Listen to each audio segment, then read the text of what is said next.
예수님이 육신을 입고 이 땅에 오신 지 2018년째가 되는 해입니다.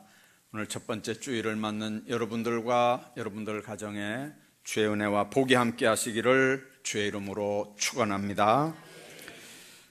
새해에 교회를 걱정하고 또 교회 부흥을 걱정하는 목사님들 사이에 그 많은 칼럼에 인용되는 그런 책이 양희송 씨가 쓴 가나안 성도 교회 밖 신앙입니다. 언젠가 여러분들에게 이 책을 한번 소개해 드렸고, 가나안 성도, 교회 나가지 않는 그리스도인을 뜻하는 은어를 말씀드린 기억이 납니다만은, 안 나가를 뒤집어서 가나안 교인, 여러분들 왜 그들이 교회 밖으로 갈 수 없었는지, 교회를 안 나고도 신앙생활은 가능한 건지, 이런 얘기들이 가나안 성도 1000만 시대라고 일컫는 이때 이 포괄적인 교회 기능이 도대체 뭔지, 왜 그들이 교회를 안 나가는지, 교회 다니다가 왜 그들이 뛰쳐나가서 신앙생활을 안 하는지, 그런 이야기들이 연초에 목사님들 칼럼에 많이 이렇게 회자되는 걸 봅니다. 그 가나안 성도 교회 밖 신앙이라고 하는 책에 실천신학대학원 대학교의 정모 교수님은 설문을 통해서 자기가 가나안 성도들에게 이렇게 앙케이트 낸 걸 설문조사한 이야기를 거기에 보고를 합니다.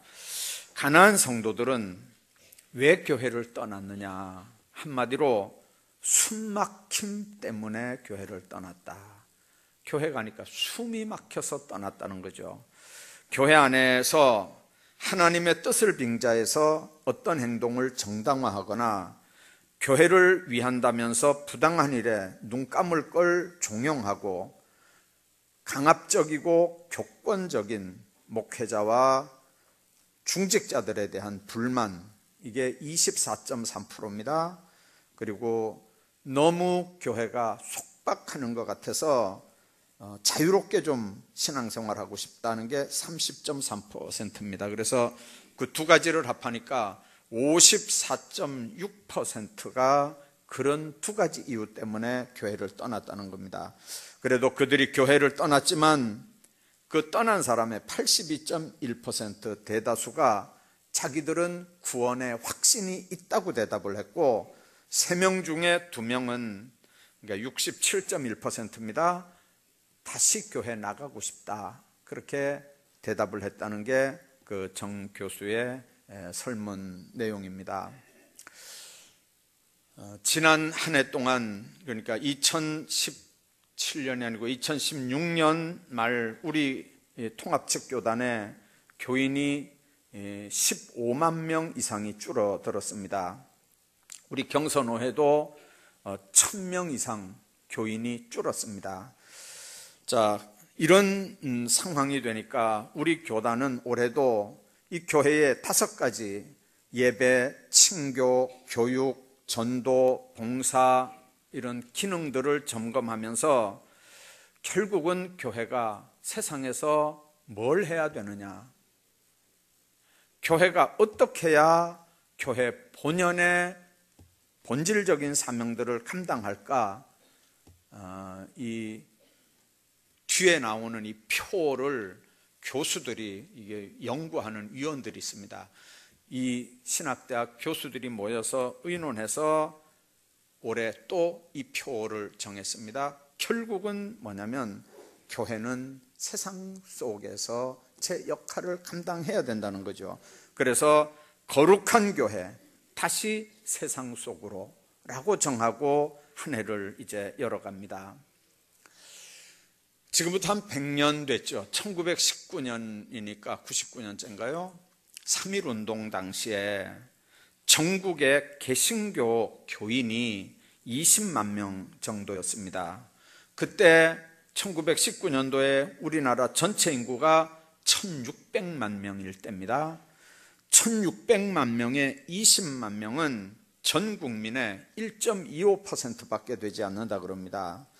그러나 그 당시 한국교회는 민족의 희망이었고 시대의 빛이었습니다. 온 국민이 교회를 존중했고 많은 지성인들이 교회를 찾았습니다. 세상보다 교회가 앞서갔고 세상을 교회가 리드해 나갔습니다. 이것은 교회가 하나님이 부르신 시대적 소명을 세상에서 잘 감당했기 때문에 그렇습니다. 오늘 거룩한 교회 세상 속으로라는 말은 이 시대뿐 아니라 모든 시대를 관통하는 하나님의 부르심입니다. 교회는 세상 속에 있는 구원 공동체입니다. 이제 거룩한 교회는 복음으로 무장하고 세상 속으로 나가야 합니다. 교회 본질은 세상 속으로 들어가서 세상을 변화시키는 것이기 때문에 그렇습니다. 주님의 말씀처럼 우리가 세상에서 빛과 소금의 사명을 감당해야 되기 때문에 그렇습니다. 거룩한 교회가 세상 속으로 들어가지 않으면 세상에서 교회는 교회의 본질을 잃어버리는, 그리고 세상에게 짓밟혀버리는 그런 공동체로 전락할 수밖에 없게 됩니다. 오늘 본문을 중심으로 왜 거룩한 교회는 세상 속으로 들어가야 되는지, 세상에 들어가서 교회가 해야 되는 역할이 구체적으로 뭔지 오늘 몇 가지 생각을 하고 은혜를 나누려고 합니다. 왜 교회가 세상 속으로 가야 됩니까? 하나님이 세상을 사랑했기 때문에 그렇습니다. 오늘 본문에 있는 말씀 보면 하나님이 세상을 이처럼 사랑했다 그랬습니다. 어느 정도로 사랑했냐면 독생자를 주시기까지 사랑했다는 거죠. 여러분들, 하나님이 세상을 사랑해서 독생자를 주셨으니 왜 주셨냐면 그를 믿는 자마다 멸망하지 않고 영생을 얻게 하려고 주셨다는 겁니다. 하나님이 그 아들을 세상에 보낸 건 세상을 심판하려고 하는 게 아니고 아들 예수 그리스도로 말미암아 세상이 구원을 받게 하려고 한다는 게 오늘 본문에 있는 말씀입니다. 오늘 읽은 두 절 가운데 세상이라고 하는 단어가 4번이나 나오고요, 이 세상이라고 하는 말이 코스모스라고 하는 단어입니다. 그만큼 세상을 향한 하나님의 관심과 사랑이 얼마나 큰가를 주님이 말씀하는 겁니다. 하나님이 세상을 창조했습니다. 하나님은 세상을 아름답고 복되게 창조했습니다. 그리고 사람을 하나님의 형상으로 만들어서 하나님 대신 세상을 다스리게 했습니다. 그런데 사람은 세상을 스스로 오염시킵니다. 불의하고 탐욕스러운 세상으로, 하나님을 거역하고 대적하는 세상으로 세상을 타락시켰습니다. 그럼에도 불구하고 하나님은 그 세상을 너무 사랑하셔서 독생자를 주시는 겁니다. 독생자 예수 그리스도를 우리를 위해서 십자가의 속죄 제물로 주시고 세상을 구원하시는 겁니다. 어느 부모에게 세상에서 자식의 생명과 맞바꿀 수 있는 게 있겠습니까? 있을 수가 없습니다. 그런데 세상을 사랑하는 하나님은 독생자 아들 예수 그리스도의 생명과 우리 한 사람 한 사람의 생명을 맞바꾸시는 사랑의 교환을 하는 겁니다. 하나님 아버지는 십자가 사랑으로 가장 큰 사랑을, 고귀한 사랑을, 영원한 사랑을 하셨습니다. 그런데 우리는 세상이 죄악 세상이라고 교리에 담을 쌓고 교회 문턱을 높이고 교회담을 높이 쌓아서 세상에 욕 얻어먹는 사람, 소외당하는 사람, 사람 취급 못 받는 사람은 아예 전도 대상자로도 삼질 않습니다.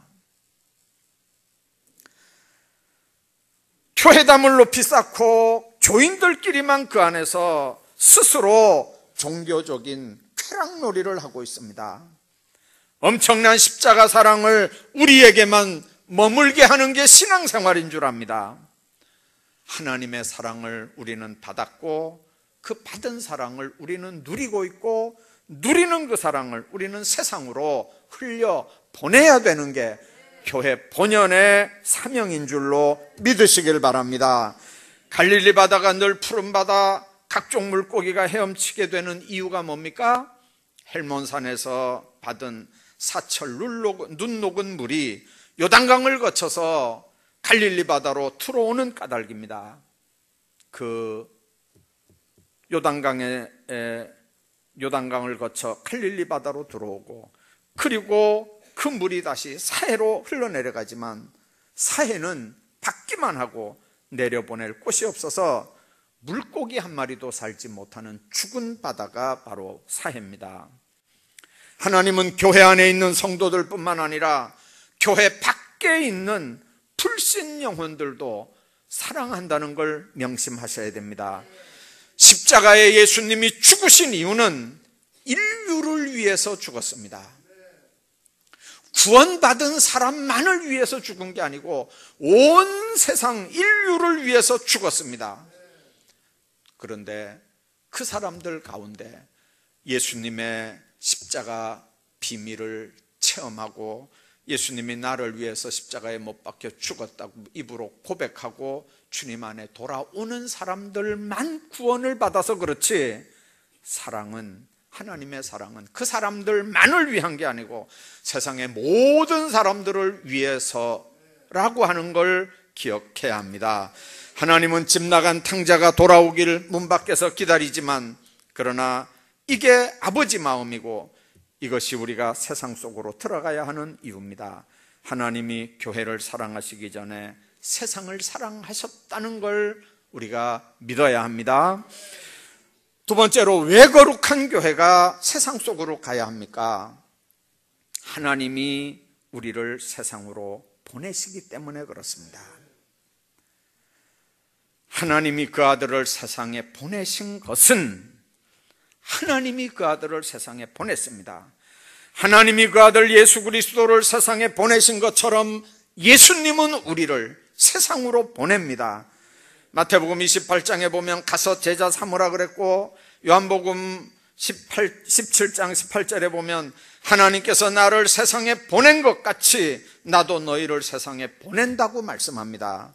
사도행전 1장 8절 보면 땅끝까지 이르러 내 증인이 되라, 그렇게 말씀합니다. 하나님이 우리를 세상에 보내는 겁니다. 우리가 주일 낮예배 마치고 축도할 때 바로 우리가 축도하는 그 내용이 뭡니까? 세상으로 파송하는 축복 기도입니다. 예수는 예배당 안에서 믿는 게 아니고 세상에서 믿는 거거든요. 복음으로 무장한 신령한 교회가 돼서 세상을 알고 세상 속으로 들어갈 때 거기에 믿는 사람들과 함께 하시는 하나님을 우리가 기억해야 합니다. 우리 삶의 현장에 나와 함께 하는 하나님을 그 자리에서 체험해야 합니다. 그곳은 하나님이 나를 보낸 자리입니다. 하나님의 영광을 드러내고 하나님을 높이고 예수 그리스도의 증인되라고 주님께서 나를 보낸 그 자리가 직장이고, 그 자리가 가정이고, 그 자리가 삶의 자리라고 하는 걸 믿으십시오. 하나님이 나를 거기에 보내셨습니다. 그리고 그 자리에 하나님이 우리와 함께 계십니다. 우리에겐 세상을 창조하시고 세상을 사랑하시는 하나님이 함께 계시고 세상을 이기신 주님이 우리와 함께 계신다고 하는 걸 믿어야 합니다. 지금 우리가 가야 할 세상은 너무 다양화되어 있습니다. 획일적인 사고방식이나 삶의 틀로는 세상과 어울릴 수 없는 상황이 되어버렸습니다. 생각도 너무 다양하고 욕구도 너무 다양합니다. 다양한 생활 방식에 우리가 맞춰야 될 수도 있고, 다양한 사회 현상들이 분출돼서 예수 믿는 사람들의 가치관이 뿌리채로 흔들릴 수도 있습니다. 이런 다양성의 시대에 다양한 목회 패러다임이 만들어져야 되고, 신앙도 획일화된 신앙, 획일화된 교회, 획일화된 목회 비전, 방식, 구조, 내용으로는 절대로 세상으로 갈 수가 없습니다. 우리 교회가 세상으로 들어가서 마을을 섬기고 변화시키기 위해서는 교회의 전도 시스템도, 삶의 자세도, 교회의 모든 패러다임도 완전히 획일화해서 다양한 패러다임으로 바꿔야 되는 세상이 됐습니다. 하나님이 세상을 구원하기 위해서 세상을 찾아오셨습니다. 이제는 교회가 세상 속으로 들어가야 합니다. 세상 사람이 교회로 찾아오도록 기다릴 게 아니고 교회가 세상 속으로 찾아가야 합니다. 마을이 교회가 돼야 되고, 그리고 마을 주민들이 교인이 돼야 됩니다. 천재지변을 통해서 난민들이 발생하면 제일 먼저 찾아가 머무를 수 있는 게 교회인 모습들을 포항 지진을 통해서 우리가 봤습니다. 그 교회는 지진 피해를 안 입었느냐? 수억 공사비가 견적이 나올 정도로 그렇게 피해를 입은 교회지만, 그러나 그 지역의 많은 주민들이 거기에 머무르면서 그 위험한 때를 다 보냈습니다. 부안에 기름 유출 사고가 있을 때 전국 교회가 모여서 기름을 제거하면서 교회가 세상 속으로 들어갔습니다. 여러분들, 캐톨릭이나 절에서 기름 거두러 왔었다는 뉴스가 나온 적이 없습니다. 교회가 환난당한 이웃을 책임지는 피난처가 돼야 됩니다. 마을이 교회가 되고, 교회가 마을의 희망이 돼야 되고, 교회가 민족의 희망이 돼야 됩니다. 이제는 교회가 마을 공동체 생활을 크리스찬의 섬김 정신으로 주도해 나가야 됩니다. 복음의 비밀을 가진 교인들이 마을의 이장이 되고, 마을의 통장이 되고, 마을의 반장이 되고, 부녀회장이 되고, 입주자 대표가 되고, 마을 공동체를 정직하고 성실하게 섬겨서 그동안 잃어버린 사회적 신뢰도를 회복해 나가야 합니다.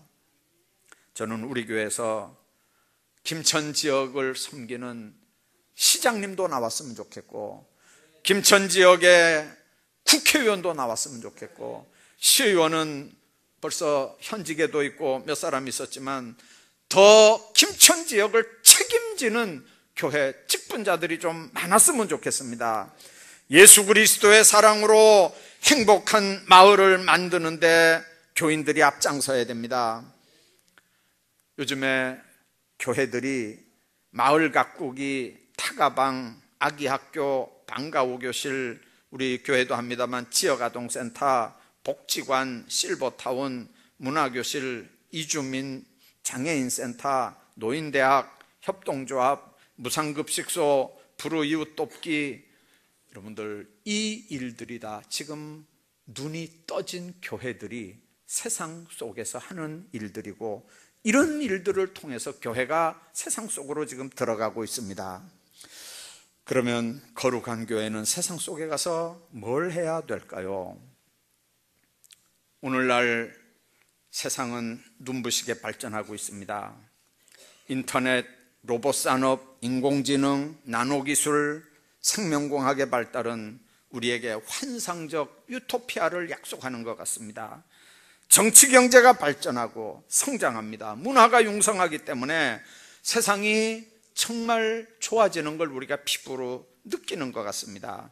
세상은 분명 풍족해지고 편리해집니다. 그래서 사람들은 하나님 없어도 사람이 사람을 구원하고 과학기술이 완전한 행복을 가져다 줄 걸로 착각을 합니다.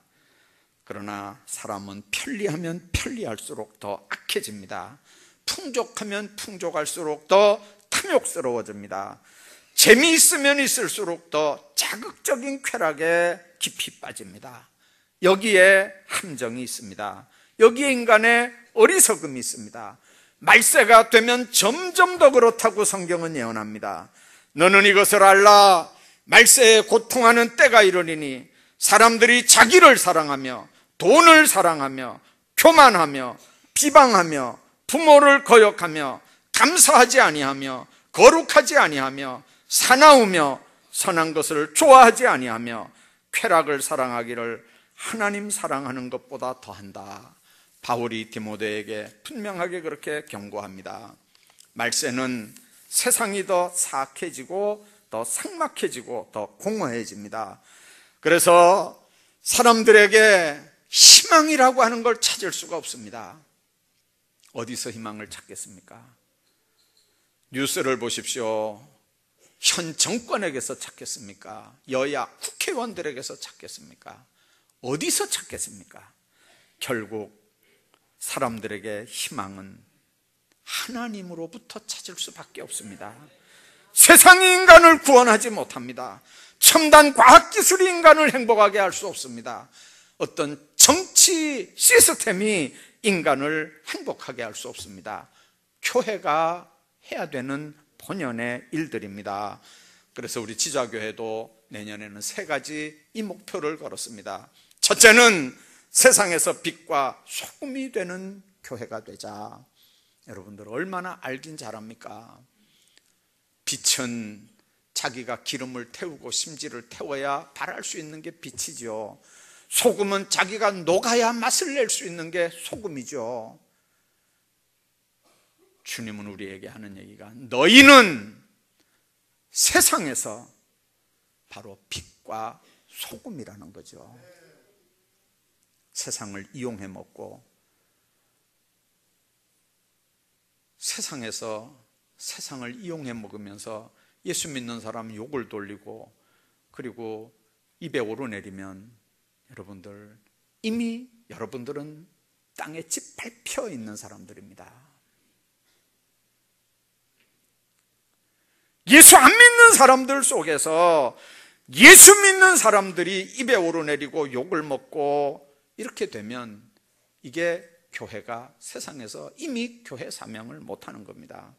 교회는 사람이 교회입니다.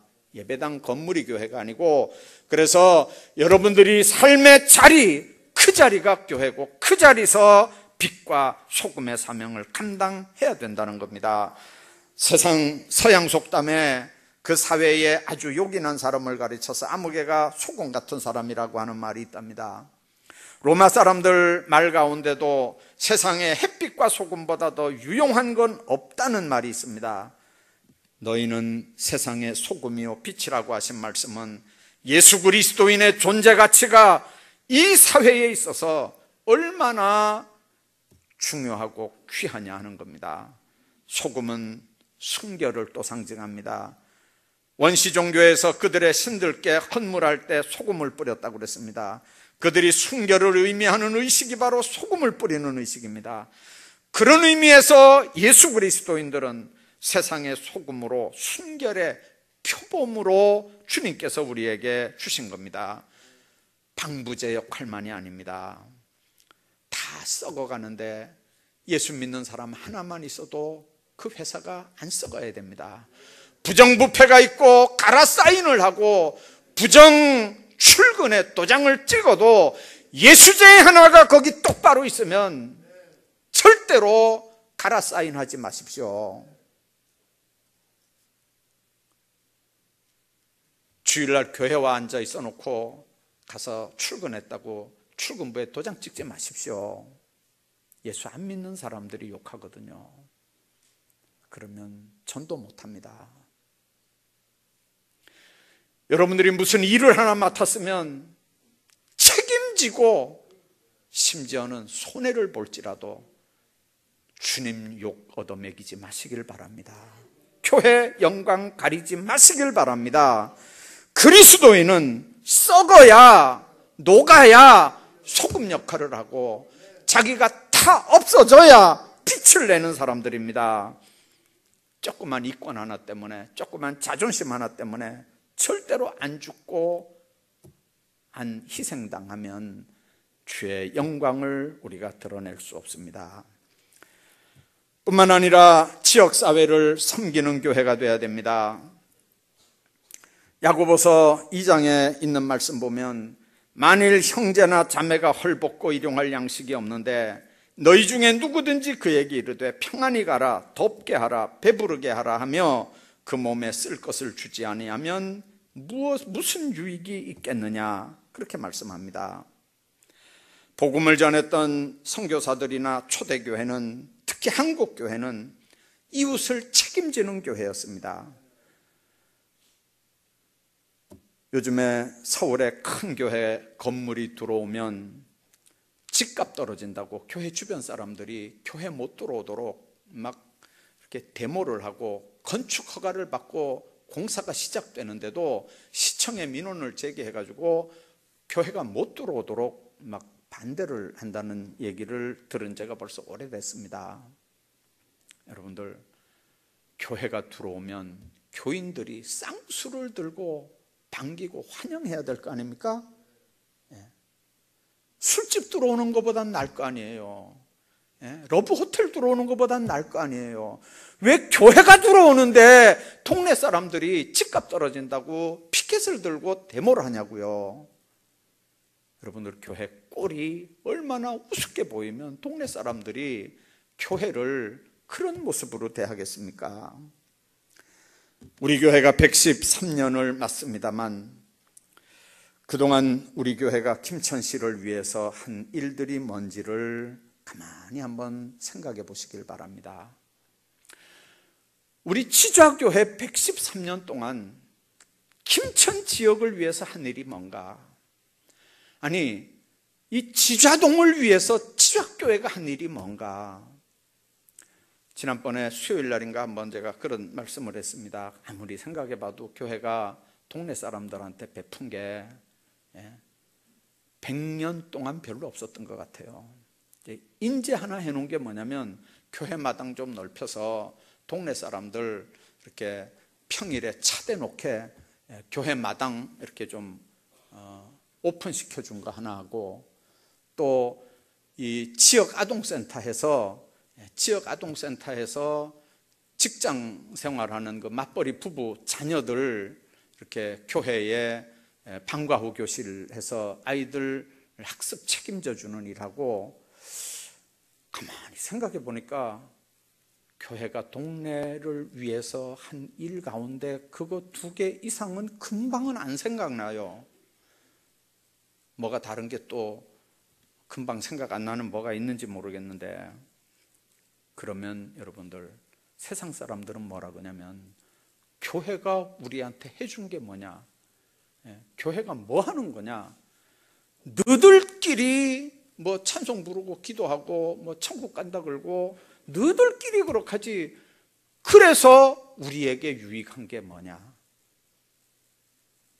여러분들, 교회가 그렇게 되면 물속에 기름처럼 뺑뺑 도는 겁니다.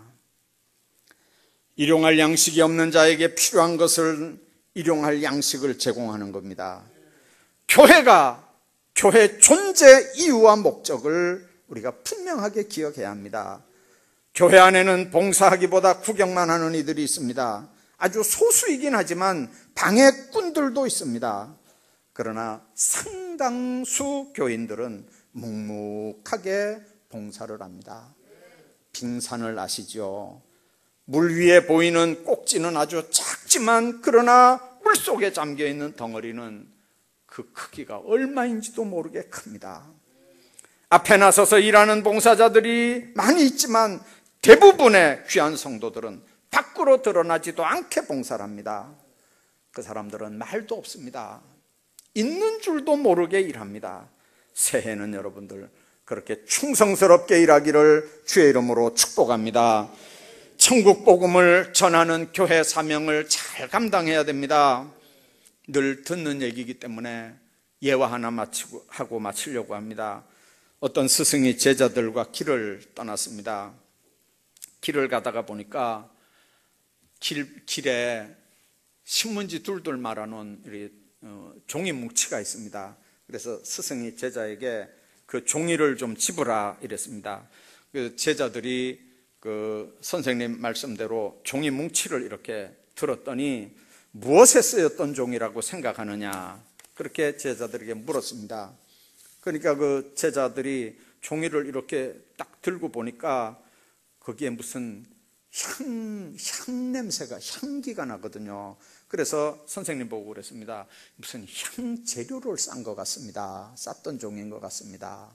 그리고 이제 또 지나갔습니다.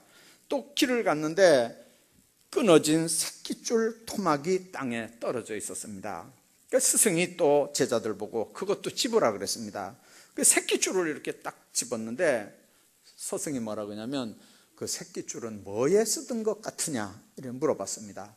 제자들이 새끼줄 동아리를 이렇게 들고 냄새를 맡아보니까 거기서 비린내가 났습니다. 그래서 이거는 생선을 이렇게 엮었던 새끼줄 같습니다. 그렇게 대답했습니다.